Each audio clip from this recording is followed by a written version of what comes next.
Hi all, welcome to the voice of a noise. അപ്പോൾ ഒരുപാട് പേര് ഇപ്പോൾ ചർച്ച ചെയ്തുകൊണ്ടിരിക്കുന്ന ഒരു വലിയ വിഷയമായിട്ട് തന്നെയാണ് ഇപ്പോൾ വീണ്ടും നിങ്ങളുടെ മുന്നിലേക്ക് ഞാൻ വന്നിട്ടുള്ളത്. അതായത് ശ്രദ്ധിച്ചാൽ മതി, വിദ്യാലയങ്ങളിൽ നടക്കുന്ന റാഗിങ്. ഈ ഒരു വിഷയത്തിനെ കുറിച്ച് സംസാരിക്കാനുള്ള പ്രാധാന്യം അല്ലെങ്കിൽ അതിനെ നമ്മൾ അഡ്രസ്സ് ചെയ്യേണ്ട വിധവുമാണ് നമ്മളിപ്പോൾ ഡിസ്കസ് ചെയ്യുന്നത്. അല്ലാതെ അതിനെക്കുറിച്ച് ചർച്ച ചെയ്തിട്ട് കാര്യമില്ല. ശരിയാണ്, വിദ്യാലയങ്ങളിൽ ഇങ്ങനെ നടക്കുന്നുണ്ട്. ഇതുപോലെയുള്ള മൃഗീയമായ രീതിയിൽ പല കുട്ടികളും ഇങ്ങനെ കാണിക്കുന്നുണ്ട്. അതിന് വിക്റ്റിമായിട്ട് ഒരുപാട് കുട്ടികൾ ഇതിൽ അനുഭവപ്പെടുന്നവരുമുണ്ട്. പക്ഷെ ഇത് ചർച്ച ചെയ്തുകൊണ്ട് എവിടെയാണ് എത്തുന്നത്? ശരിക്കും പറഞ്ഞാൽ ഇതിനെ അഡ്രസ്സ് ചെയ്യേണ്ടത് അതിൻ്റെ സൊല്യൂഷൻസ് കൊണ്ടല്ലേ. അങ്ങനെയുള്ള ഒരുപാട് കാര്യങ്ങളാണ് ഈ ഒരു വീഡിയോയിലൂടെ നമ്മൾ നോക്കാൻ പോകുന്നത്. Let's begin. അപ്പോൾ ഒന്ന് ആലോചിച്ച് നോക്ക്, നമ്മളെല്ലാവരും കോളേജിൽ പോകുന്ന സമയത്ത് നമ്മൾ പരസ്പരം നമ്മൾ തന്നെ സ്വയം നോക്കിയാൽ മതി. അന്നും ഈ പറയുന്ന റാഗിങ്ങും കാര്യങ്ങളും ഒക്കെ ഉണ്ട്. അന്നും ഇത്രയും ഫിസിക്കലായിട്ട് അറ്റാക്ക് ചെയ്യുന്ന വിധങ്ങളും കാര്യങ്ങളും ഒക്കെ ഉണ്ടായിട്ടുണ്ട്. പക്ഷേ സോഷ്യൽ മീഡിയയിൽ അന്നൊന്നും ഇത്രയും രീതിയിൽ ചർച്ച ചെയ്യാനോ ഏതെങ്കിലും ഒരാൾക്ക് വളരെ ഈസി ആയിട്ട് റെക്കോർഡ് ചെയ്തിട്ട് പൊതുമാധ്യമത്തിലിട്ട് കഴിഞ്ഞാൽ എല്ലാവരും അതിനെ ഏറ്റെടുക്കുകയോ ആ ഒരു വിക്ടിമിന് വേണ്ടി സംസാരിക്കാനോ ഒന്നും ആരും തന്നെ ഉണ്ടായിരിക്കില്ല. ഇതാണ് ശരിക്കും പറഞ്ഞു കഴിഞ്ഞാൽ നടന്നു വന്നിട്ടുള്ള ഒരുപാട് കാര്യങ്ങളെന്ന് പറയുന്നത്. ഇനി നമ്മൾ ചർച്ച ചെയ്യേണ്ട ഒരു കാര്യം എന്ന് വെച്ച് കഴിഞ്ഞാൽ ഇവിടെ ശരിക്കും ആരാണ് ഉത്തരവാദികൾ, എന്താണ് നമ്മൾ ഏറ്റവും കൂടുതൽ ശ്രദ്ധിക്കേണ്ട കാര്യങ്ങൾ, ഇനി വരും തലമുറക്ക് സേഫായിട്ടുള്ള ഒരു ലേണിംഗ് എൻവിറോൺമെൻറ്റ് ഉണ്ടാക്കി കൊടുക്കാൻ, അല്ലെങ്കിൽ പൊതുവായിട്ടുള്ള വിദ്യാലയങ്ങളിലായിക്കോട്ടെ, അല്ലെങ്കിൽ അവർ പല കാര്യങ്ങൾക്കും പുറത്തു പോകുന്ന എല്ലാ സ്ഥലത്തും അവർക്കൊരു സേഫ് ആണെന്ന് ഉറപ്പ് വരുത്താൻ നമ്മളെ മക്കൾക്ക് വേണ്ടി എന്താണ് ചെയ്തു കൊടുക്കാൻ പറ്റുക എന്നുള്ളതാണ് നമ്മൾ ഡിസ്കസ് ചെയ്യാൻ പോകുന്നത്. ആദ്യത്തെ കാര്യം നമ്മൾ ആലോചിക്കേണ്ടത്, നമ്മളൊരു കുട്ടീനെ ഒരു സ്കൂളിലോ കോളേജിലോ കൊണ്ടുപോയി ചേർക്കാൻ പോകുന്ന സമയത്ത് ആ കുട്ടിക്ക് അവിടെ സേഫ് ആയിട്ടുള്ള എൻവിറോൺമെൻ്റ് ആണോ ഉണ്ടാവുന്നതെന്ന് ഉറപ്പ് വരുത്താൻ വേണ്ടിയിട്ട് നമ്മൾ ആലോചിക്കേണ്ട ഫസ്റ്റ് കാര്യം, കുട്ടിക്ക് എന്തെങ്കിലും പ്രശ്നം വന്നു കഴിഞ്ഞാൽ ആരോടാണ് കുട്ടിക്ക് ചർച്ച ചെയ്യാൻ പറ്റുന്ന ഒരു പോയിൻ്റ് ഓഫ് കോണ്ടാക്റ്റ് ആരാണെന്നുള്ളത് ഒരു പേരൻസ് ഉറപ്പായിട്ടും പ്രിൻസിപ്പളിൻ്റെ അടുത്തോ അല്ലെങ്കിൽ അതിന് ബന്ധപ്പെട്ടിട്ടുള്ള ഒരാളുടെ അടുത്തോ നമ്മൾ ചോദിച്ചിരിക്കണം. അവരപ്പോൾ പറയുകയാണ് നിങ്ങളെ ക്ലാസ് ടീച്ചറോട് പറയാം അല്ലെങ്കിൽ ഇന്ന ആൾക്കാരോട് പറയാമെന്ന് വെച്ച് കഴിഞ്ഞാൽ അതല്ല, ഇറ്റ്സ് എ നോ. അവിടെയല്ല. ചിലപ്പോൾ ഈ പറയുന്ന ക്ലാസ് ടീച്ചറാണെങ്കിലോ പ്രശ്നങ്ങൾ കാണിക്കുന്ന, അവിടുത്തെ ഒരു ടീച്ചറാണെങ്കിലോ പല രീതിയിലുള്ള ഒരു പാർഷ്യാലിറ്റി കാണിക്കുന്നത്, അവിടുത്തെ പ്രിൻസിപ്പളാണെങ്കിലോ ഒരുപാട് ഇഷ്യൂസും കാര്യങ്ങളൊക്കെ ഉണ്ടാക്കുന്നത്. അങ്ങനെയാവുമ്പോൾ മാനേജ്മെൻറ്റ് ഭാഗത്തു നിന്ന്, സ്കൂൾ മാനേജ്മെൻറ്റ് ഭാഗത്തു നിന്ന് സ്കൂളിൽ അപ്പോയിൻറ്റ് ചെയ്തിരിക്കേണ്ട ആൾക്കാരാണ് സ്റ്റുഡൻറ്റ് കൗൺസിലേഴ്സ് അല്ലെങ്കിൽ സ്റ്റുഡൻറ്റ് സപ്പോർട്ട് പാനൽ. അതായത് ആ വിദ്യാലയം നടത്തിക്കൊണ്ടിരിക്കുന്ന മാനേജ്മെൻറ്റിന് അറിയണം ഇത് പ്രോപ്പറായിട്ടാണോ മുന്നോട്ട് പോകണമെന്നുള്ളത്. അല്ലെങ്കിൽ ഈ പറയുന്ന പ്രിൻസിപ്പളും ടീച്ചേഴ്സും കൊടുക്കുന്ന ഒരു ഡാറ്റ മാത്രമായിരിക്കും ഈ പറയുന്ന മാനേജ്മെൻറ്റിനും ഉണ്ടാവുക. അല്ലെങ്കിൽ ഒരു പ്രശ്നം വരുന്ന സമയത്ത് അതിന് വേണ്ട ഒരു സൊല്യൂഷൻ എടുക്കാൻ വേണ്ടി മാത്രമായിരിക്കും മാനേജേഴ്സ് ഇടപെടുക. അപ്പോൾ ഒരു പ്രശ്നം വരുന്നതിനേക്കാളും മുന്നേ എങ്ങനെ ആ ഒരു പ്രശ്നം അവിടെ വെച്ച് തന്നെ സോൾവ് ചെയ്യാം എന്നുള്ളത് നോക്കണമെന്നുണ്ടെങ്കിൽ ഞാൻ ഈ പറഞ്ഞ സ്റ്റുഡൻറ്റ് കൗൺസിലേഴ്സ് അല്ലെങ്കിൽ സ്റ്റുഡൻറ്റ് സപ്പോർട്ട് പാനൽ ഉറപ്പായിട്ടും വേണം.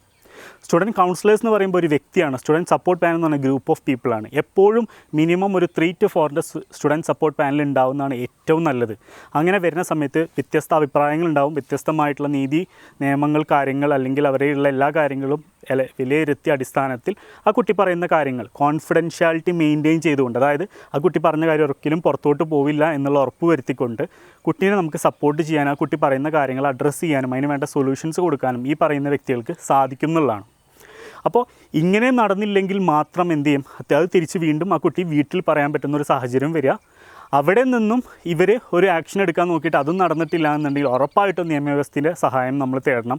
ഒരു പോലീസ് സ്റ്റേഷനിലോ കാര്യങ്ങളിലോ പോവുക. അതേപോലെ ഇപ്പോഴാണെങ്കിൽ പോലീസ് സ്റ്റേഷനിൽ പോലും പോകേണ്ട തുണ എന്ന് പറയുന്ന വെബ്സൈറ്റ് ഉണ്ട് നമ്മളുടെ കേരള പോലീസിൻ്റെ. അതിൽ കയറിക്കൊണ്ട് നമുക്ക് എന്ത് ചെയ്യാൻ പറ്റും, നമുക്ക് ഒരു കംപ്ലയിൻറ്റ് രജിസ്റ്റർ ചെയ്യാം. അപ്പോൾ അതിന് വിലയിരുത്തിക്കൊണ്ട് അവരാണെങ്കിലും അതിൻ്റേതായ അഡ്രസ്സ് ചെയ്തുകൊണ്ട് മുന്നോട്ട് പോകാൻ അവർ നമ്മളെ സഹായിക്കും. ഇതാണ് ബേസിക് ആയിട്ടുള്ളൊരു കാര്യം. എന്താണ് ചെയ്യേണ്ടതെന്നുള്ള കാര്യം ഞാൻ വളരെ സിമ്പിളായിട്ട് പറഞ്ഞതാണ്. ഇനി നോക്കേണ്ടത് എന്തുകൊണ്ടാണ് ഇങ്ങനെയൊക്കെ സംഭവിക്കുന്നത്. നമ്മൾ ആലോചിക്കേണ്ടത് ഇതൊരിക്കലും പുതുതലമുറത്തെ കുട്ടികൾ മോശമായതുകൊണ്ടോ നമ്മളെ ഈ പറയുന്ന സ്കൂളിലും കോളേജിലൊന്നും ഇവർ ശരിക്കും ശ്രദ്ധിക്കാതെ കൊണ്ടൊന്നും നടക്കുന്ന സംഭവമല്ല. ഇത് കാലാകാലങ്ങളായിട്ട് പണ്ട് മുതലേ നടക്കുന്നുണ്ട്. നമ്മളൊക്കെ പഠിക്കുന്ന സമയത്തും ഇപ്പോൾ ഉള്ള ഈ റാഗിങ് ഒന്നുമല്ല. അപ്പോൾ ഗ്യാങ് വാറായിരുന്നു. അതായത് പല ടൈപ്പുള്ള ഗ്യാങ്ങുകൾ ഉണ്ടാവും. പല കോളേജിലും ഒരു കോളേജിൽ തന്നെ 3-4 ഗ്യാങ് ഉണ്ടാവും. അതുപോരാതെ ആ കോളേജ് നിൽക്കുന്നതിൻ്റെ അടുത്തായിട്ട് ഒരുപാട് പല കോളേജിൽ നിന്നുള്ള പല പല ഗ്യാങ്ങുകൾ തമ്മിൽ പുറത്തോട്ട് ഇറങ്ങി കഴിഞ്ഞാൽ ഗ്യാങ് വാറും, ഉള്ളിൽ നിന്ന് കഴിഞ്ഞാൽ ഇൻ ഹൗസ് വാർ എന്ന് പറയും. അത് കോളേജിൻ്റെ ഉള്ളിലത്തെ ഗ്യാങ്ങുകൾ തമ്മിലുള്ള പ്രശ്നങ്ങളൊക്കെ ഉണ്ടാകുന്നത് വളരെ സർവ്വസാധാരണം തന്നെ. കഴിച്ച 10 വർഷങ്ങൾക്ക് മേലെയായിട്ട് പുറത്തൊക്കെ പഠിച്ച കുട്ടികൾക്ക് വളരെയധികം നന്നായിട്ട് ഇത് അറിയുണ്ടാവും. തമിഴ്നാട്ടിലും ബാംഗ്ലൂരൊക്കെ പഠിച്ച മലയാളികൾക്ക് പൊതുവേ. പക്ഷേ ഞാനിപ്പോൾ പറഞ്ഞു വരുന്നൊരു കാര്യം എന്താ വെച്ച് കഴിഞ്ഞാൽ ഇതെങ്ങനെ ഇല്ലാണ്ടാക്കും എന്നുള്ളതാണ് നിങ്ങൾ നോക്കേണ്ടത്. ഫസ്റ്റ് നോക്കേണ്ട ഒരു കാര്യം ഇവിടെ ഈഗോ ഇല്ലാത്തൊരു മനോഭാവം കുട്ടികൾക്കിടയിൽ ഉണ്ടാക്കി കൊടുക്കുക എന്നുള്ളതാണ്. First year, second year, third year, final year year ഇവർ തമ്മിലൊരു എന്താ പറയുക ഒരു എസ്കലേഷൻ പോലെയൊക്കെ എടുക്കുകയാണ്. ഓക്കെ, സെക്കൻഡ് ഇയർ വിചാരിക്കും ഫസ്റ്റ് ഇയർ എനിക്ക് ബഹുമാനം തരണം, തേർഡ് ഇയർ വിചാരിക്കും സെക്കൻഡ് ഇയർക്ക് ഒരു ബഹുമാനം തരണം, അല്ലെങ്കിൽ ഈ പറഞ്ഞ ഫൈനൽ ഇയർ വിചാരിക്കും ഓക്കെ നിങ്ങളെല്ലാവരും ഇൻ്റെ അണ്ടറിൽ വരണതാണ്. ഈ പറയുന്ന മനോഭാവം ആദ്യം ഉടച്ചു കൊടുക്കാനാണ് ശരിക്കും പറഞ്ഞാൽ വിദ്യാഭ്യാസ സ്ഥാപനങ്ങൾ നോക്കേണ്ടതെന്നുള്ളതാണ് ഞാൻ പറഞ്ഞു വരുന്നത്. അതെങ്ങനെയാണ് സാധിക്കുക എന്ന് പറഞ്ഞുതരാം. അവർ ആദ്യം ഫ്രഷേഴ്സ് ഡേക്ക് വരുന്ന സമയത്ത് തന്നെ ഒരുപാട് കോളേജുകളിൽ ഫ്രഷേഴ്സ് ഡേ നടക്കുന്നുണ്ട്, പക്ഷെ അത് ഒരു പേരിനാണ്. മാനേജ്മെൻറ്റ് നടത്തുന്ന ഒരു സംഭവം, അവിടെ ജസ്റ്റ് വന്ന് കാണികളായിട്ടിരിക്കുന്ന ഈ പറയുന്ന സെക്കൻഡ് ഇയറിലെ സ്റ്റുഡൻസിനെയാണ് അവിടെ കാണുക. പക്ഷേ അങ്ങനെ അല്ലാതെ നിങ്ങൾ ഓരോരുത്തരും ചെയ്യേണ്ട ഒരു കാര്യം എന്താ വെച്ച് കഴിഞ്ഞാൽ, മാനേജ്മെൻറ്റിനോടാണ് ഞാൻ പറയുന്നത്, സെക്കൻഡ് ഇയറും തേർഡ് ഇയറും ഫൈനൽ ഇയറും ഒരുമിച്ച് നിന്നുകൊണ്ട് നടത്തണം ആ ഒരു പ്രോഗ്രാം. അവർക്ക് ആ ഒരു കറക്റ്റായിട്ടുള്ള അതോറിറ്റി കൊടുക്കണം. അപ്പോൾ അത് ശരിക്കും കഴിഞ്ഞ് വരുന്ന സമയത്ത് ഒരു സിംഗിൾ ഡേ അല്ലാതെ ഒരു യൂത്ത് ഫെസ്റ്റിവലൊക്കെ പോലെ സ്കൂളിൻ്റെ ഒരു അന്തരീക്ഷത്തിൽ ഒരു 3 ദിവസമൊക്കെ മുന്നോട്ട് പോകുന്ന രീതിയിൽ അവിടെ എപ്പോഴും ഒരു എന്താ പറയുക ക്രമസമാധാനം ഇല്ലാണ്ടാവുന്ന രീതിയിൽ ഒരു പ്രശ്നം ഉണ്ടാവില്ല എന്ന് ഉറപ്പ് വരുത്തിക്കൊണ്ട് വേണം അത് ചെയ്യാനായിട്ട്. അങ്ങനെ വരുന്ന സമയത്ത് ഇവർ തമ്മിലൊരു ബ്രദർ ബോണ്ട്, അല്ലെങ്കിൽ ഒരു ബ്രദർ സിസ്റ്റർ ബോണ്ട്, അല്ലെങ്കിൽ സിസ്റ്റർ ബോണ്ട്, ഇതൊക്കെ ഉണ്ടാവും. ഇങ്ങനെ വരുന്ന സമയത്ത് ഇവർ പരസ്പരം ഹെൽപ്പ് ചെയ്ത് തുടങ്ങും. പഠിക്കാനായിക്കോട്ടെ, അല്ലെങ്കിൽ അത് കഴിഞ്ഞ് ഒരു ജോലി കണ്ടുപിടിക്കാനായിക്കോട്ടെ. ഇതൊക്കെ ഇപ്പോൾ നമ്മൾ കോളേജിൽ പല പ്രശ്നങ്ങളുണ്ടെന്ന് പറഞ്ഞാൽ കോളേജ് കഴിഞ്ഞ് ഇറങ്ങുന്ന സമയത്ത് ഇവരെല്ലാവരും കൊളീഗ്സ് പോലെയാണ്, എപ്പോഴും ഭയങ്കര ഫ്രണ്ട്സ് തന്നെയാണ്. എനിക്കിപ്പോൾ ഒരുപാട് സീനിയേഴ്സ് ഉണ്ട്, നമ്മളൊക്കെ അത്രയും അധികം ഒരുമിച്ച് ഒരു പ്രശ്നവുമില്ലാതെ മുന്നോട്ട് അന്നും പോയിട്ടുണ്ട്, ഇപ്പോഴും പോയിക്കൊണ്ടിരിക്കുന്നത്. അപ്പോൾ നമ്മളപ്പോൾ ആലോചിക്കേണ്ടത് ഇങ്ങനത്തെയൊക്കെയുള്ള ഇഷ്യൂസ് എങ്ങനെയാണ് സോൾവ് ചെയ്യുക എന്നുള്ള കാര്യമാണ് ഞാൻ പറഞ്ഞത്. ഈ ഒരു അന്തരീക്ഷം ഉണ്ടാക്കി കൊണ്ടുവരിക, അതായത് അവർ തമ്മിൽ ഒരിക്കലും ഒരു ഈഗോ ക്ലാഷ് വരാത്ത രീതിയിൽ വേണം നമ്മൾ അവരെ എപ്പോഴും എന്ത് ചെയ്യാനും ഹെൽപ്പ് ചെയ്യാനും അവരെ സപ്പോർട്ട് ചെയ്യാനും അവരെ എല്ലാ കാര്യങ്ങൾക്കും നമ്മളവരെ കൂടെ നിൽക്കുവാനായിട്ട്.